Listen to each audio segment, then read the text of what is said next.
AP ముఖ్యమంత్రికి deputy CM Pawan Kalyan గారికి నమస్కారం. నేనే పాకిజమ్మ, పాత కామెడీ యాక్టర్ మాట్లాడుతున్నాను.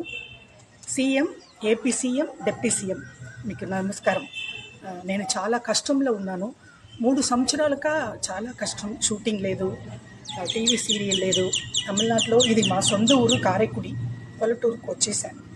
చాలా కష్టంలో ఉన్నాను. నేను 2 సార్లు విజయవాడ వచ్చాను. ముఖ్యమంత్రి కలవడానికి చాలా కష్టమైపోయింది. డిప్యూటీ సీఎం కూడా నేను కలవలేదు. దయచేసి నాకు నెలకి నెల పెన్షన్ వచ్చినట్టు నాకు ఆధార్ ఉంది, తమిళనాడు ఆధార్ ఉంది, అది పెట్టి నాకు ఏదైనా సహాయం చేయాలి. మీ ఇద్దరు సీఎం, డిప్యూటీ సీఎం ఇద్దరు కాలు పట్టుకుంటున్నాను. చాలా కష్టంలో ఉన్నాను. పిల్లలు లేదు, మొగుడు లేదు, ఎవరు లేదు, అనాథగా ఉంటున్నాను. సీఎం గారు, డిప్యూటీ సీఎం గారు, నాకు సహాయం అంటే డబ్బులు అట్లా కాదండి. నా తమిళనాడు ఆంధ్ర ఆధార్ కార్డు ఉంది కదా, తమిళనాడు ఆధార్ పెట్టి నాకు ఏపీలో నుంచి ముఖ్యమంత్రి గారు నాకు ఏదైనా సహాయం చేయాలి. చాలా మీరు కాలు పెట్టుకుంటాను. నమస్కారం సార్, థ్యాంక్ యూ.